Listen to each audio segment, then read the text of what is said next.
Buenas noches. Nos acompaña hoy el padre Horacio Moreno, sacerdote diocesano, doctor en Derecho de la Universidad de Buenos Aires, doctor en Teología de la Universidad Católica de París, con seminarios en La Plata y Buenos Aires, en la Sorbonne de París y Houston en Estados Unidos.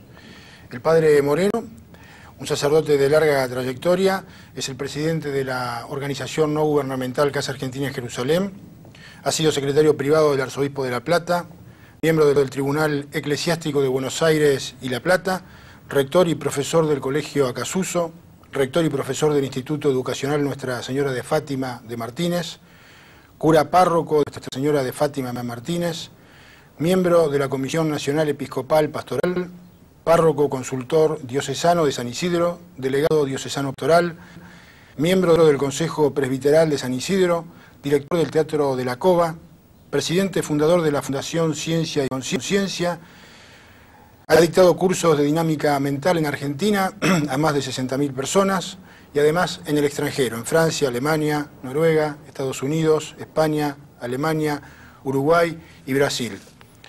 Entre otras cosas, el padre ha escrito 2 libros, El inconsciente personal y su relación con el inconsciente colectivo, y Por esta vida, una obra en 2 volúmenes, de la editorial Numen del año 1999, y en breve inaugurará una gran obra en la localidad de Maschwitz, a 40 kilómetros de la capital federal en Argentina, probablemente para la tercera semana de noviembre. Padre Horacio Moreno, buenas noches. Buenas noches. Gusto en saludarle. Muchas gracias. Usted, dentro de todo este abanico de cosas que yo mencioné, se destaca por el trabajo interconfesional que viene realizando desde hace muchos años. Así es. En particular, en la Casa Argentina en Jerusalén, una ONG interconfesional, nacida hacia mediados de los años 60, al calor del documento papal Nostra Aetate. ¿Podría usted contarnos cómo usted llega a la Casa Argentina en Jerusalén, en qué circunstancias? Con mucho gusto, cómo no. Sobre todo que es una especie de testimonio sobre mi gran amigo Baruch Tenenbaum, que es el que realmente me movilizó en todo esto, y que por eso esa especie de imponderables de la vida que la gente llama suerte, ¿no? Y que yo digo que son elementos que están más allá del control de la conciencia, es decir, del libre ejercicio de la elección. Yo descubrí en él un niño en el alma, un sabio en la mente y un amigo en su corazón. Y no me engañé, sino que realmente al final puedo decir lo del libro de la sabiduría, refiriéndome a él como un gran hermano, que el que encuentra un amigo encuentra un tesoro.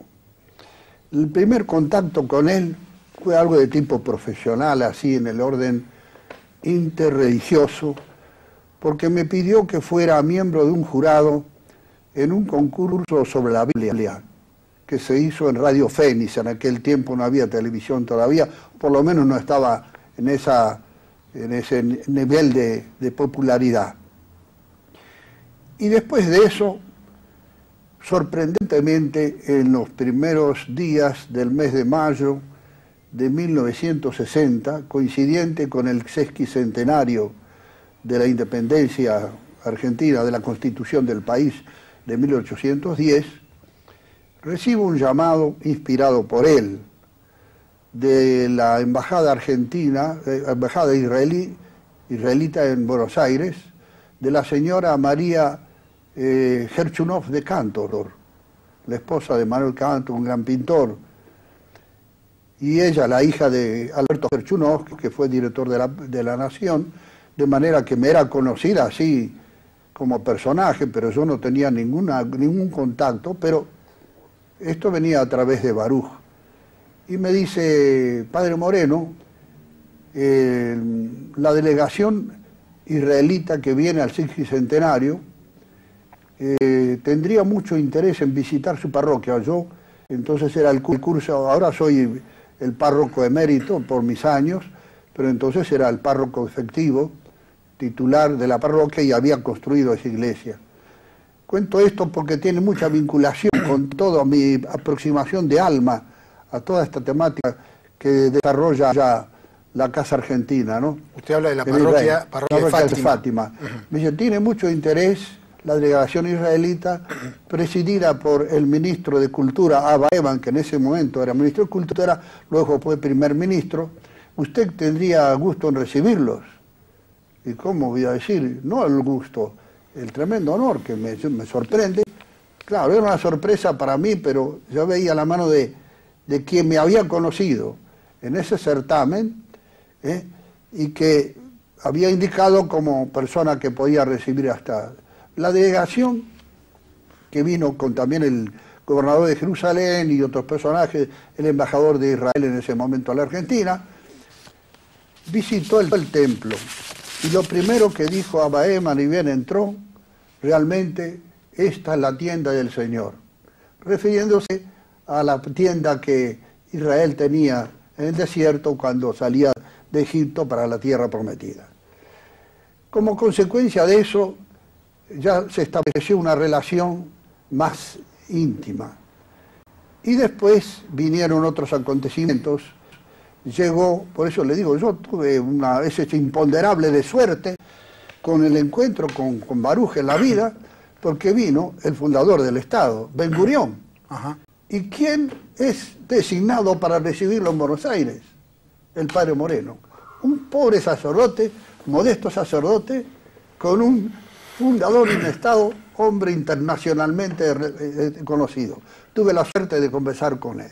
¿Usted tenía cuántos años? En 1960. Y yo tenía 40 y pico de años, 41 años, 42 años, ¿no? Ajá, ajá. Y bueno, empezamos, esa no fue la única tampoco vinculación. Después de eso vino la fundación de la primera casa argentina en Jerusalén. Y ahí tuve la oportunidad, y me invitó Baruch a ir. Es una casa que alquilaron en la Jerusalén Nueva, antes de la adquisición de esta que está ahora en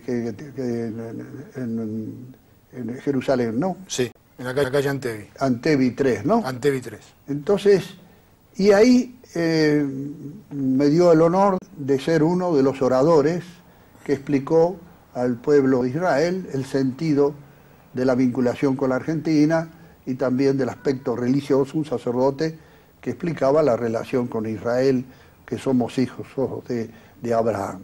Fue una relación muy íntima y muy linda, acompañado por personajes interesantes, ¿no? Entre ellos estaba Monseñor Segura, que era en ese momento era el presidente de la Casa Argentina en Israel y uno de los cofundadores. Estaba Borges también. Borges también. Fue pocos días después que terminó la Guerra de los 6 días, de manera que pudimos apreciar cosas muy interesantes, hubo conferencias, viajes, visitas, muy interesante, una cosa que realmente transformada. Después tuve la oportunidad de volver otra vez a Israel, precisamente siempre de por medio estaba Baruch, que me facilitaba todo esto, ¿no? Y cuando voy a visitar el monumento del memorial del Holocausto, y voy a la parte votiva, donde están, digamos, la memoria de los muertos, de los sacrificados, de los mártires, tanto en Polonia como en Hungría, como en distintos países. En la parte votiva, ¿qué descubro? Que la bóveda de la gran parte votiva del memorial está sacada de los ángulos de la parroquia mía. No. Ese sentido tenía entonces yo la visita de... Bueno, luego de eso vino la vinculación más íntima ya con Baruch. Primero lo visité en su casa que tenía en Belgrano cuando tenía a los chicos muy chicos, 3 chiquitos lindísimos, un hogar muy feliz con su primera esposa. Y luego él vino a vivir a Martínez, vecino mío. Esto estamos hablando años 60. Sí, todo el año 60. Más o menos. Sí, fue cuando estuvo la parte, digamos, de mayor intimidad, mejor dicho, mayor frecuencia de contacto, porque claro, estaba a 2 cuadras de donde yo vivía. Él vivía en la calle Vicente López y ahí en Martínez, cerca de la parroquia. Entonces casi todos los días iba a visitarlo. En esa circunstancia intimamos mucho, teníamos conversaciones de todo tipo, especialmente culturales, que con Carlos no se pierde tiempo, porque es un hombre que siempre ve más allá. De manera que la conversación siempre iba sobre el futuro, ¿no? Vinculando, y el tema religioso siempre salía de por medio. Ahí estaba él ya en relación con esta chica, ¿cómo se llama? La actual esposa. Perla. Perla, ¿no? Y estaban de novios, cuando un lunes me llama él desde su oficina en Buenos Aires, su estudio, y me dice: yo acababa de ayudar a la familia Salustro en su proceso cuando a Salustro lo secuestraron, ¿no? Salustro, el empresario de la Fiat. De la Fiat, sí, que era el director general de la Fiat en Buenos Aires. Entonces, había tenido la experiencia, el trato, y él me llama, me dice: ¿me podés venir a verme? Porque me secuestraron. ¿Cómo te secuestraron? ¿Que estás acá, en Buenos Aires? Sí, vení, que es algo interesante que te quiero contar y quiero que me ayudes. Inmediatamente yo me fui allá. Un lunes, era como las 3, 4 de la tarde. Entonces cuando llego ahí al estudio de él, me dice: especialmente quiero que me acompañes porque ahora a las 5 van a llamar por teléfono los secuestradores. ¿Y cómo fue esto? Inteligente como es, astuto, ¿qué pasó? El viernes lo habían secuestrado, viernes a la noche, al llegar a Martínez. Esto estamos hablando, perdón, 1975 Más, o 76. Anterior, sí, más o Sí. menos, no antes, Sí. un poco antes. Sí. Entonces, ¿qué pasa? Mientras tanto, lo condujeron en el coche, tuvieron como 2 o 3 horas viajando. Entonces dijo, pero él los convenció, que en esto está realmente la inteligencia y la astucia de él que tuvo en esa circunstancia, los convenció a los individuos de que tenían que dejarlo libre. Y los tipos entraron en eso. Pero entonces querían un rehén en nombre de él. Y primero querían llevarse el hijo. Y el chico tenía creo que 10 o 11 años. No, dice, mi chico jamás, porque va a quedar con un trauma toda la vida. Bueno, ese tema, entonces pidieron, dice, bueno, entonces tu novia, Perla. Y bueno, pero dice, yo no puedo obrar sobre la libertad de ella, creyendo que no iban a ir a verla, ¿no? Y bueno, si ella acepta, y Perla se sacrificó y aceptó. Entonces la tomaron en nombre de él, estuvieron como 10 días, entre una semana, 9 días creo. En esos días una cosa tremenda. Esa misma tarde, que yo después atendí ahí, volviendo un poco atrás, ese lunes, en que yo atendí a las que hablaron cuando por teléfono, los atendí yo, ¿no? Entonces eso me conocían a mí, ¿no? Y resulta que yo no lo quise dejar solo y volví con él en el auto, él manejaba el coche, a Martínez, desde el estudio de él, en la calle Lavalle creo que era, hasta Martínez. Cuando llegamos a cerca de la cancha de River, ¿no? Resulta que había unas policías, ¿no?, en un patrullero de la Federal, y unos individuos estaban hablando con esos policías de la Federal, y él me dice, esos son los que me secuestraron, que estaban en un coche, ¿no? ¿Y Perla estaba como rehén? No. ¿Ya había pasado? No, todavía todavía no. Ese lunes todavía no. Ah, sí, Perla ya estaba, sí. Porque el mismo viernes a la noche, claro, la fueron a buscar a Perla. O sea, y fue un la cambio llevaron. automático. Sí. Entonces, como quedaron en llamar el lunes a las 5 de la tarde, entonces él me pidió que la acompañara en esa circunstancia. Bueno, cuando vinimos para Martínez, dice, esos son los que me secuestraron al llegar allí cerca de la cancha de River. Y ellos nos vieron. Había 3 personas, eran, todas armadas, con armas largas, ¿no? Y armas cortas también. A ver. Entonces, cuando llegamos más adelante, se nos pusieron atrás, inmediatamente hicieron señal de que nos acercáramos a la vereda, ¿no?, al corrón. Y ahí él paró inmediatamente un tipo ahí. Este tenía un trabucón así, le dice, padre, no se inquiete, lo conocemos a usted, sabemos quién es. Pero y empezaron a insultarlo a Baruch. Dije, pero ustedes están engañados, tampoco es la persona que ustedes dicen, ¿no? Bueno, ahí discutimos no sé cuánto, al final dice, bueno, ya estaba secuestrada Perla, él se estaba preocupando por ella, por la alimentación, el trato, todo lo demás. Entonces, esos 9 días fueron un ajetreo tremendo. Ahora, ¿ustedes pasaron por la cancha de River de casualidad o no, íbamos para allá. Fueron a encontrarse con esta gente? En aquel tiempo sí, no estaba toda la parte, digamos, de estas otras avenidas. ¿Ustedes fueron a encontrarse con los secuestradores? ¿O fue una casualidad? Ah, de casualidad. Porque ya había habido la conversación telefónica, sí, donde los individuos daban horas para que consiguiera el dinero y si no, ¿qué pasaba? ¿Qué sucedía? Que iban a disponer de la chica, ¿no? Claro, en una época que había muchas bandas parapoliciales. Completamente. La AAA. Sí, va a ver, esta gente era de la policía. Ajá. Con seguridad, la policía de la provincia. Sí. ¿No? Te voy a decir por qué. Entonces, además todas las características eran policiales. Bueno, después de esos 9 días, un ajetreo de mensajes que nos mandaban a través de grabaciones ¿sí? que dejaban o en una estación de servicio o en un café y así, y eran cosas tremendas las cosas que decían. Y bueno, ¿Qué decían? Y decían que ya habían ejecutado a la chica, barbaridades y cosas acusándolo a él de distintas cosas que no tenían ningún sentido, ¿no? Era todo para extorsionarlo. ¿Ah? Entonces, día y noche era asunto que esos días no se vivía. Al final, una noche conseguimos llegar a un acuerdo y entonces con un muchacho llamado Pedro, que era un muchacho empleado de ellos, sí. Y a las horas apareció esta chica, ¿no? Perla. Claro, pobrecita, pasando un calvario tremendo de casi 10 días en una tremenda angustia, ¿no? Bueno, esto fue una cosa que permitió una apertura muy grande entre él y yo, ¿no?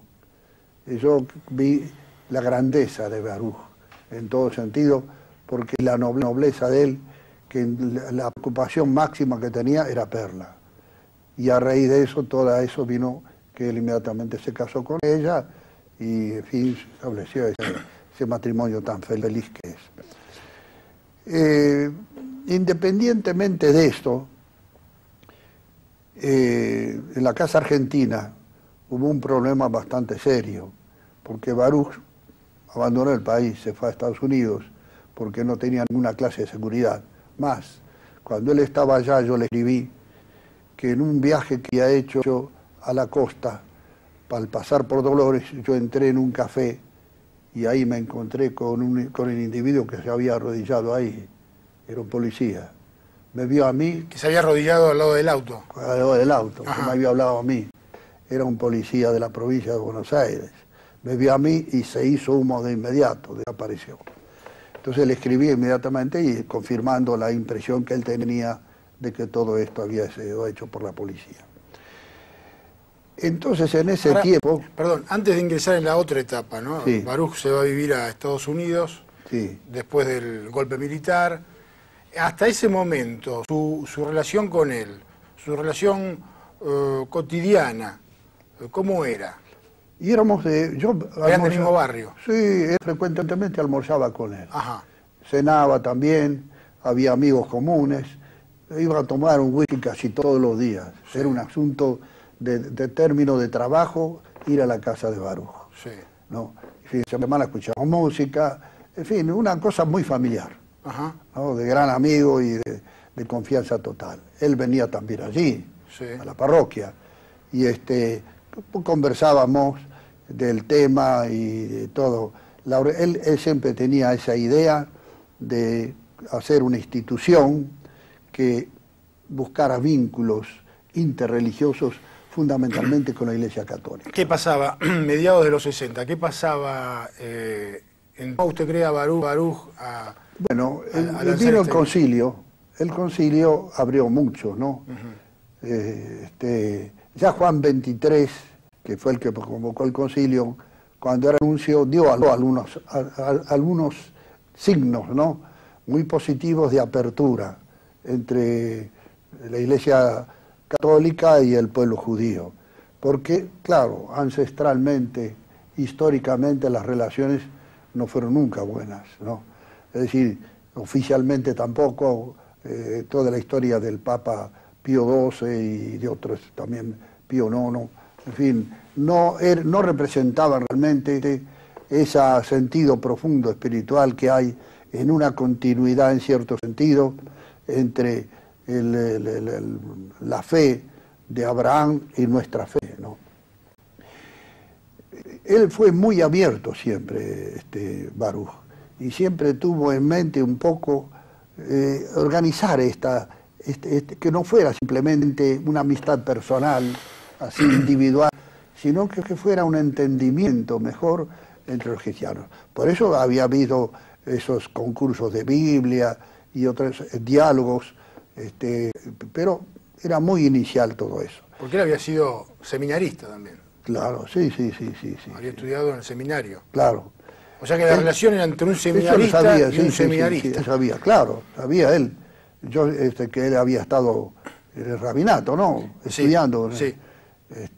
Como posible rabino. Manejaba muy bien la Biblia él. Por eso conocíamos bien el tema y conversábamos frecuentemente sobre eso. En el Concilio Vaticano II hubo esa apertura. A raíz de eso, él funda, ¿no?, la Casa Argentina, ¿no? Y juntamente con un conjunto de gente, Nuno Warstein, que es el que donó ese semipiso que tienen ahí en la calle Corrientes, Monseñor Segura y otros más, en fin, se estableció. Esto es anterior, ¿no?, al episodio cuando lo tomaron el secuestro. Y gente importante que constituía todo, la comisión. Yo era uno de ellos, pero yo vocal, no sé. Y tuve otra satisfacción que me dio el mismo Baruch, estaba el padre, ¿cómo se llamaba? El padre que murió, Guchetti, y otros sacerdotes más, y me pide Baruch, en medio de la recepción que le dieron a la Casa Argentina, al nuevo embajador, mira, hablamos. Y yo, no se me ocurrió a mí más que citar el pasaje del libro de Ruth, cuando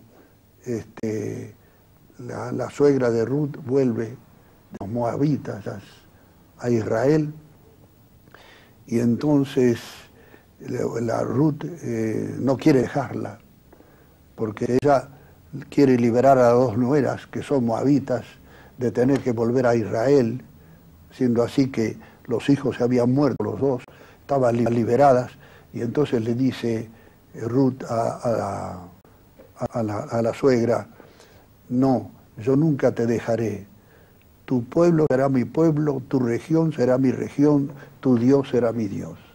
Entonces le dije al embajador: este es su pueblo, este es su Dios, que es el mismo Dios de cristianos y de judíos. Eso fue Baruch, que me dio oportunidad, como muchas otras, de poder realmente expresar todos mis mayores sentimientos y expresiones. Después, cuando él se fue, tuvo que irse, se exilió del país, la Casa Argentina cayó bastante, no solamente en su actividad, sino también en la concurrencia. Llegó realmente a no representar absolutamente ninguna de las intenciones ni de los propósitos con que fue fundada. Y gracias a Dios, cuando Baruch puede de nuevo volver aquí y tener mayor facilidad de movimiento, la casa se recupera. Es entonces cuando él me pide que la presida. Tú creo que conoces un poco cómo fue todo ese tránsito y esa transformación, que tuvo el gran apoyo de mucha gente. Y ahí comienza él una obra, una gestión que terminó en una obra que me dijo a mí, si yo tengo éxito en esto, creo que ya está justificada toda mi vida. ¿Cuál fue? El memorial en la Catedral de Buenos Aires.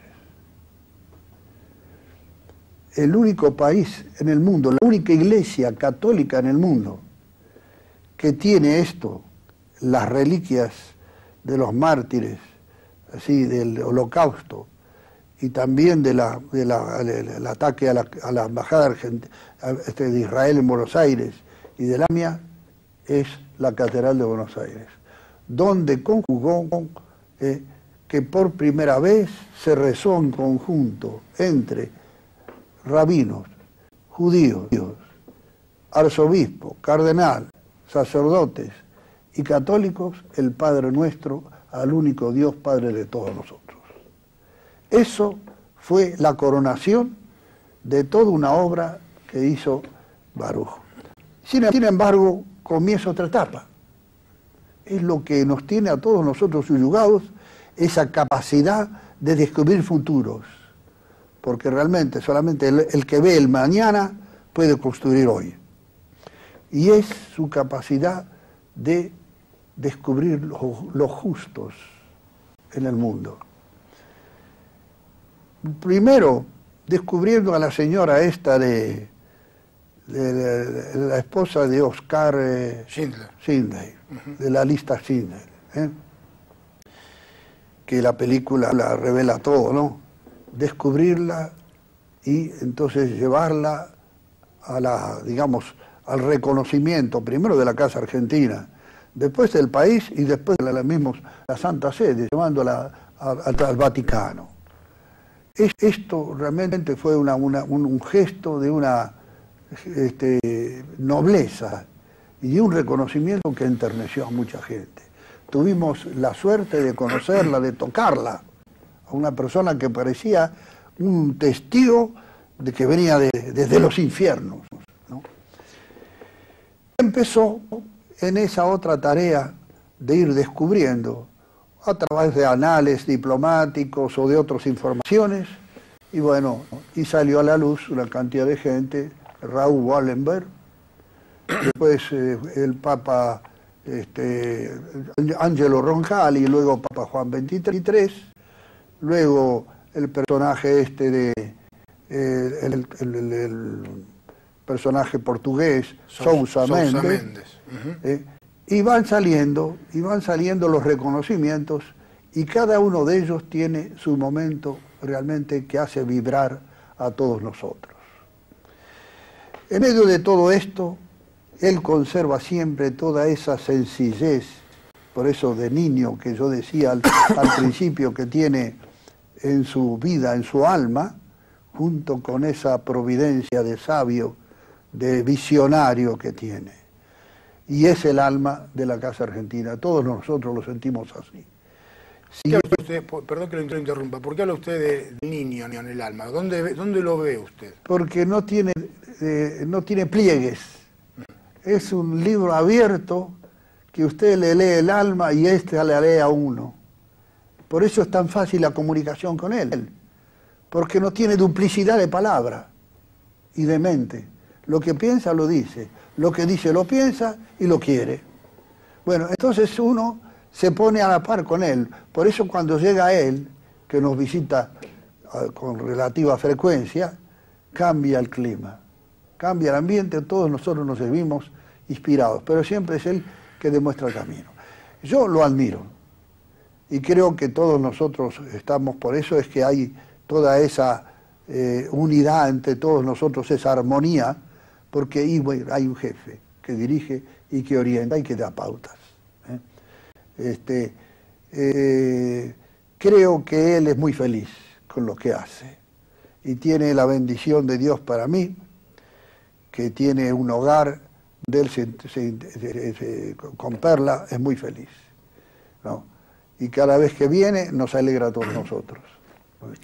Ese recordatorio que exhibe restos de documentos, de libros sagrados, del judaísmo en la Catedral Metropolitana. Sí, los libros sagrados que usaban los internados en los campos de concentración. Sí, lo quiere decir que... E inclusive páginas que se encontraron entre los restos de la Embajada de Israel, que fue volada en 1992, y de la AMIA, que fue destruida en 1994. Este es el único recordatorio de estas características en el mundo. Y tiene mucho que ver con la cuestión del diálogo interconfesional, que es una actividad propia de la Casa Argentina y en la cual Tenenbaum se destacó. ¿Por qué no nos cuenta un poco la génesis de este mural y nos ilustra con algunas otras actividades que usted crea importante señalar? Bueno, eso está vinculado al descubrimiento que Baruch fue haciendo de supervivientes de los campos de concentración de exterminio. Entre ellos, Fuchs. Fuchs, sí. Y las relaciones que hubo entre Quarrachino y el cardenal Quarrachino y Baruch fueron de un tono, de una amistad y de una entrega que a mí me llamaba la atención, por la condición de cardenal. Inclusive que visitaba su casa, yo he cenado en la casa de Baruch, estando el cardenal cenando y ellos en intimidad de familia. Estuvieron juntos en Roma. Después de eso salió el viaje a Israel del cardenal, que creo que en la Casa Argentina está una película. Está documentado con una película. Está documentado una película. Es el primer viaje de un primado en condición de tal a Israel. Y que yo soy testigo, que me dijo a mí el cardenal Quarrachino, que era compañero mío, me dijo, yo sería feliz si me invitaran de nuevo. Dice, nunca estuve en unos días más completos de mi vida, más plenos. A raíz de esa relación que no solamente era personal, sino ya trascendía a la fe y a la relación del credo católico con el credo judío. Entonces Baruch empezó a proyectar algo que vinculara así en forma también material, no solamente testimonial, personal, sino de lugar, en el lugar más sagrado que tiene la Iglesia y el lugar más, digamos, respetado y prominente desde un punto de vista jerárquico que tiene la Iglesia argentina, la catedral, algo que lo vinculara directamente al pueblo judío. ¿Y qué expresión él me decía ahí del pueblo judío en este momento más grande que el Holocausto? ¿Por qué? Y porque el Holocausto no solamente ha cambiado a la visión del mundo sobre el hombre, sino también ha cambiado a los judíos con relación al mundo. Ya no es lo mismo el pensamiento ni el sentimiento judío después del Holocausto, y eso se ve por los escritos de los grandes pensadores judíos, ¿no? Y también católicos, que antes. Y también porque en cierto sentido personajes de la Iglesia Católica, pensadores y también pastores, se sintieron un poco responsables de lo que había pasado con el pueblo judío, con esa política del exterminio. Entonces, esa posición Baruch fue proyectando. Por eso me dijo a mí, si yo consigo esto, cuando estaba proyectando y conversando con Quarrachino, creo que ya termino esto porque es el sumum de lo que yo podía pensar. Como propósito así que justificara la Casa Argentina en Israel en su realización interconfesional.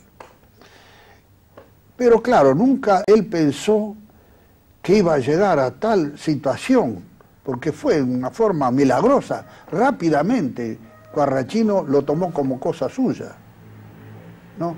Siendo así que era una iniciativa de Baruch. Lo tomó como cosa suya y ahí empezaron, en fin, a organizarse y salieron enseguida los elementos, testimonios de personas que tenían en sus casas esos recordatorios, esas reliquias, tanto de Auschwitz como de la Embajada Argentina, como de la AMIA, y entonces se le encargó a Payarols, el orfebre. El orfebre, que es el que hizo de menos otros trabajos muy dedicados para la iglesia, muy conocido, ¿no?, que hiciera, digamos, el recordatorio, el relicario que guardaba eso. En un principio se colocó en una de las capillas laterales de Santa Teresa, ¿no? Pero nos llamó la atención hasta dónde había penetrado en el alma del cardenal todo esto, cuando en una carta, ya el cardenal estaba enfermo, que le dirige a Baruch, ¿no? Por eso le digo que Baruch es un testigo que guarda muchos testimonios tremendamente valiosos para la relación interconfesional, que eso conmueve mucho. Le dice que como el día que se muera quiere ser sepultado en la capilla de Nuestra Señora de Luján, que es la patrona de la Iglesia Argentina, y que quiere que cerca de su tumba esté el memorial. Fue visitado el memorial por personajes interesantísimos, desde el secretario de Estado del Vaticano, que rezó allí junto con nosotros. El cardenal, ¿no?, Sodano. Cardenal Sodano. El cardenal de Nueva York, el cardenal O'Connor. ¿No? Y el que fue presidente de Polonia, Walesa.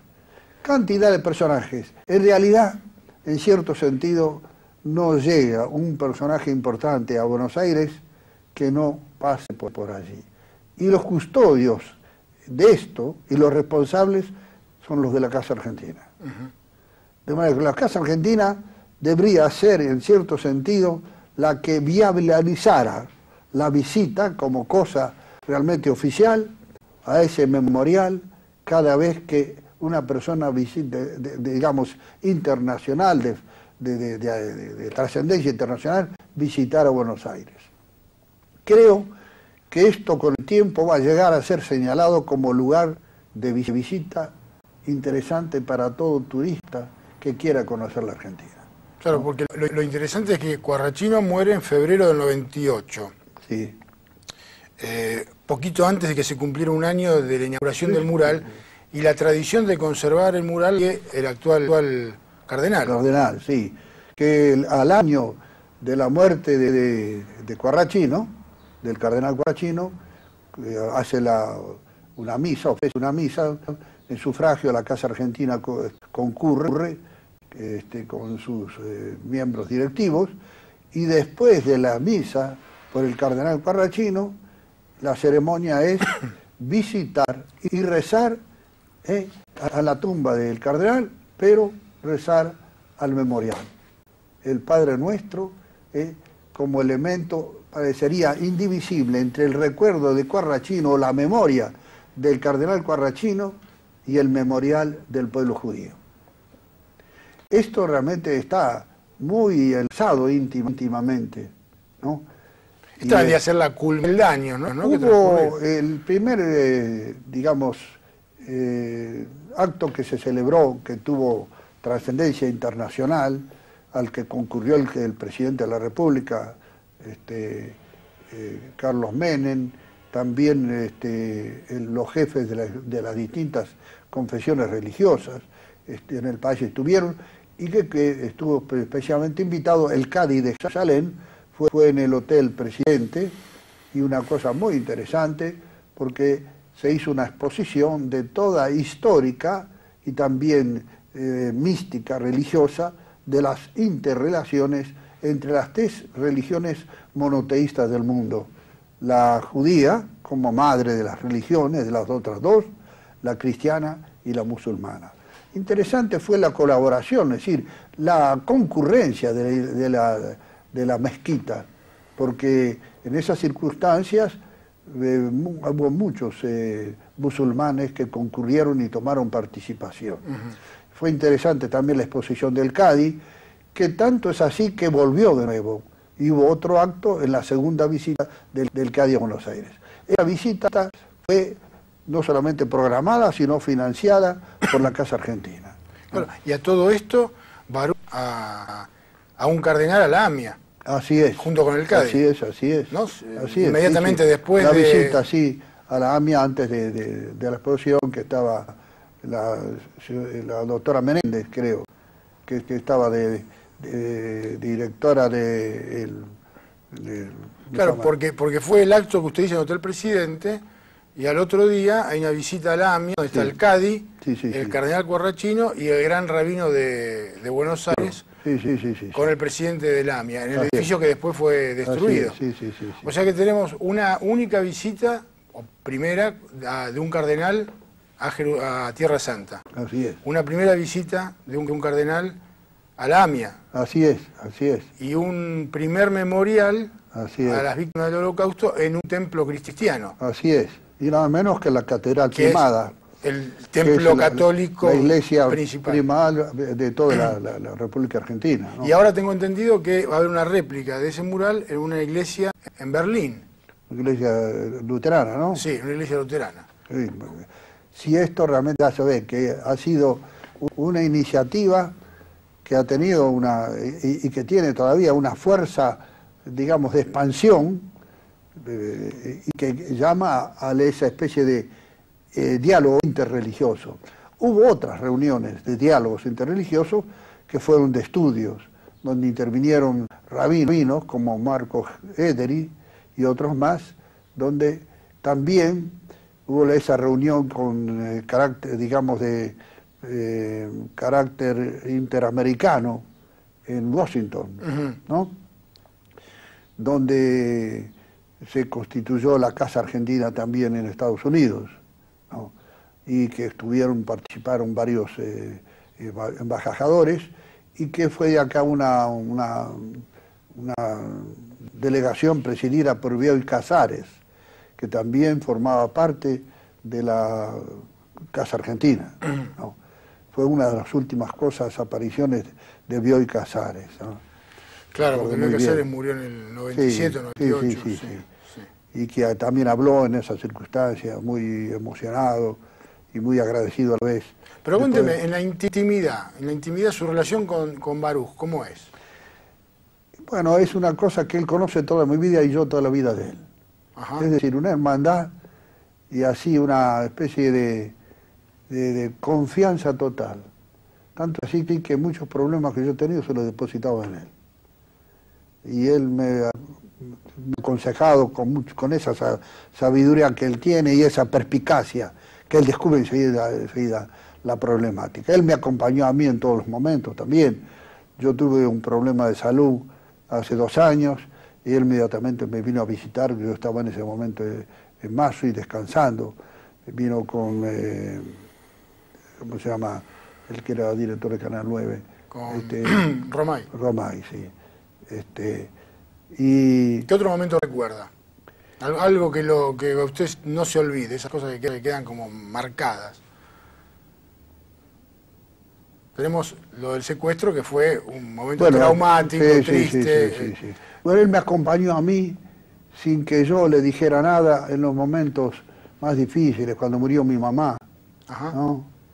Que murió en Quilmes, y yo nunca le notifiqué, él me acompañó también. Es decir, tiene esos gestos de nobleza tremenda que uno no los espera y los hace así con toda naturalidad, sin anuncio previo. Que lo que tiene él es eso, ¿no? Porque lo hace así con esa espontaneidad, por eso le decía que tiene un alma de niño, con una mente de sabio, ¿no? Realmente es una cosa, es un hombre que Dios ha dotado excepcionalmente y que él sabe desempeñar esa función, ¿no? Sí. Los hijos de él los conozco, no los he frecuentado mucho porque ellos estuvieron parte acá, parte en Israel, otros en Estados Unidos, creo, ¿no? Pero los conozco todos y con mucha confianza. Cuando eran chicos, con mucha frecuencia he comido ahí en la que tenía él en Martínez, y estaban los chicos también ahí.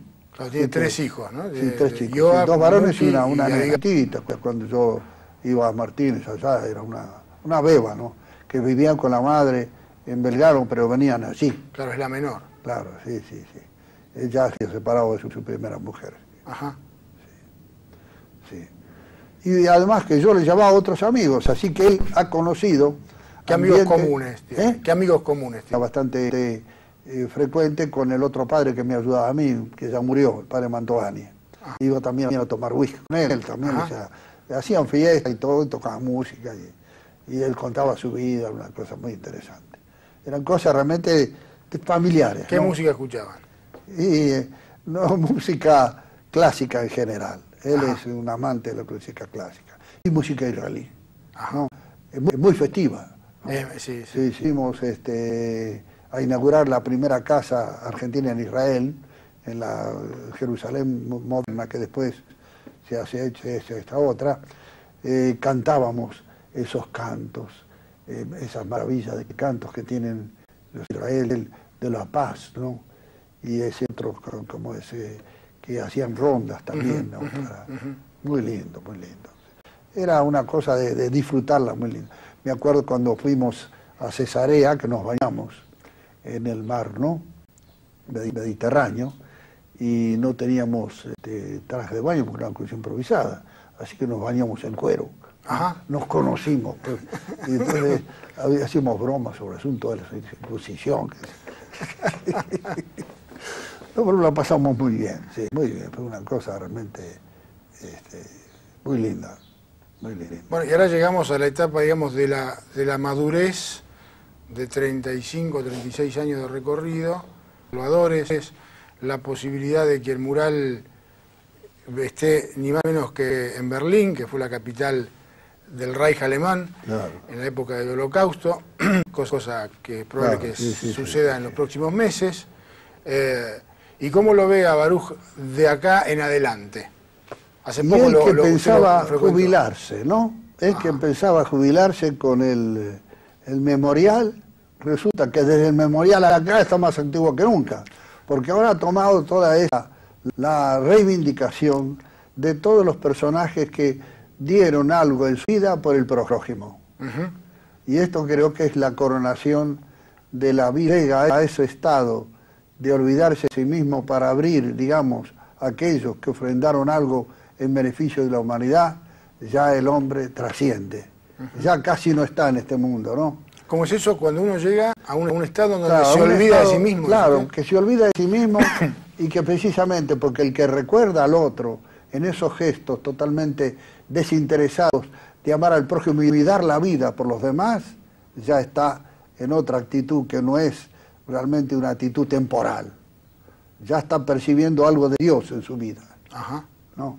Porque una generosidad tal no se siente, no se vive y sobre todo no se admira como hace él, que está buscando a esa gente, esos testigos, ¿no? Y creo que a la vez eso tiene un efecto muy grande en la pacificación, ¿no? Es un programa a doble punta. Por un lado, la relación interreligiosa, pero como fundamento de la paz del mundo. Y mientras haya paz religiosa, podrá garantizarse que habrá paz en el mundo.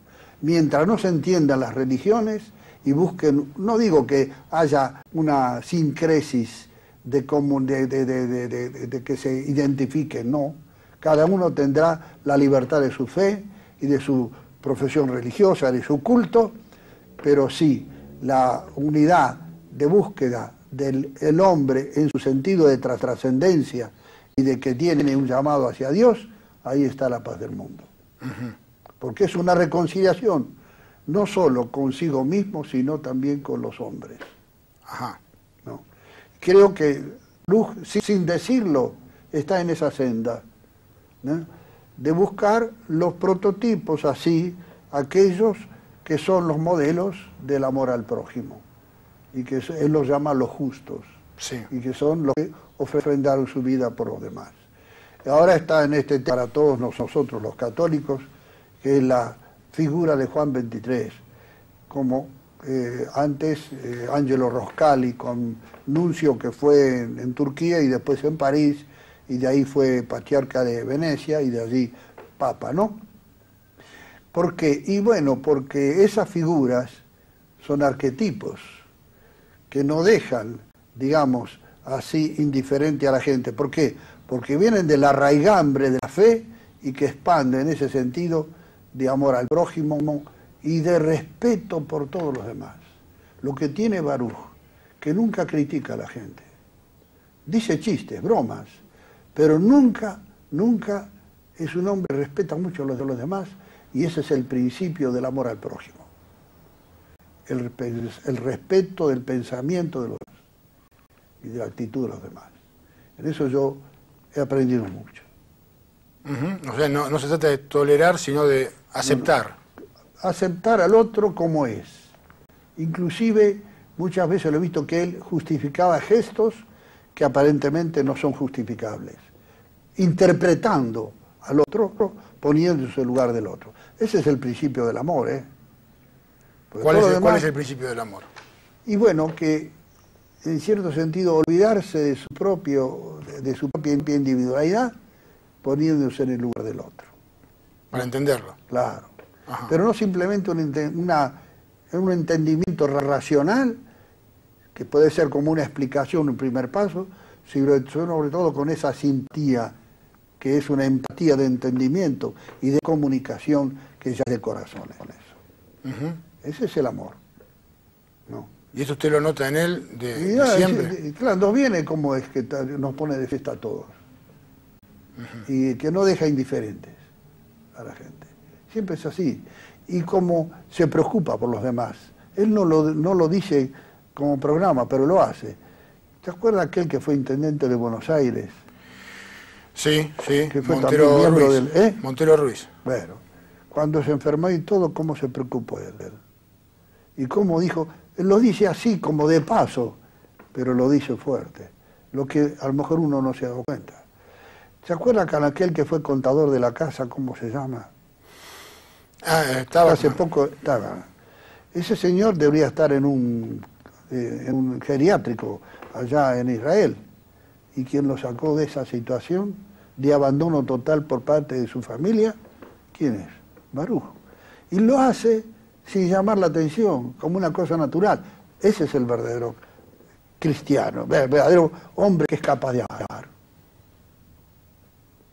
Es decir, que tiene esos gestos realmente con naturales que le salen de adentro con sinceridad. Y lo dice con sencillez, lo hace. Eso es lo que hace que él sea un hombre que penetre en todos los ambientes y en todos los regímenes. En una oportunidad yo tenía que firmar un poder, a una escribanía también de creo que es la que hace los trabajos para la Casa Argentina. Puede ser. Es importante, una escribanía, que ha venido más de una vez el abogado que está allí también. Bueno, y fuimos allí y llegó Baruch. Cuando llegó él cambió todo. La secretaria dijo, ahí está, Baruch Tenenbaum, hay que recibirlo de inmediato, es el hombre importante. Y él no se presenta como importante. ¿Y por qué? Es por esas actitudes que él tiene, que es ese respeto, que es esa simpatía, esa adhesión. Tú te has dado cuenta que cuando entra él y habla él, ¿qué hacemos todos nosotros? ¿No? Sí, hay un estado de... Inclusive, en problemas que ha tenido, ¿te acuerdas con aquel que era presidente del banco ¿cómo se llamaba? El banco ¿Del Banco de la Plata? No, el banco ¿cómo se llama? El que fue presidente del banco importante, que tenía no sé cuántas sucursales en todo el país. El banco... ¿Qué banco se refiere usted? ¿Cómo se llama el banco ese? Es importantísimo. Que después habían comprado el otro banco que fracasó allá. Ah, usted dice Beraja. ¿Te acuerdas que tuvo problemas con Beraja? Con qué generosidad lo trató él. Yo fui un poco el mediador en el asunto, ¿no? Y sin embargo él fue de una generosidad, de una nobleza en el trato. Esas pequeñas cosas que a veces, disensiones que hay entre líderes, y él todo sobre la base de la verdad, ¿eh? Y todo se solucionó. Fue en la Casa Argentina. Sí, sí. ¿No? Como cuando hubo que arreglar con aquel que era presidente de la Casa Argentina anteriormente. Bucafusco. Bocafuco, que fue en la casa digamos, ¿De Alejandro? de Alejandro. Bueno, allí también fue con una cosa muy, muy bien hecha, fue una transacción muy digna.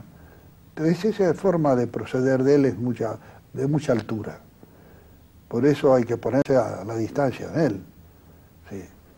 Realmente, por eso decía que son esas especies de imponderables en la vida que uno se encuentra así con un personaje que no es fácilmente repetible, ¿no? Que parece suerte y no es suerte. Para mí es en cierto sentido una providencia que entra dentro de los destinos de uno y que dice, caramba, yo mi vida la tengo muy condicionada por este hombre, realmente me merece toda mi acción. Muy bien. Padre. Muy bien. Muchas gracias. Bueno, yo no sé expresar muchas cosas que realmente están adentro de los sentimientos. Si usted no sabe expresar, ¿qué nos queda a los demás? No, la verdad, sí. Muchas gracias. Sí, al contrario.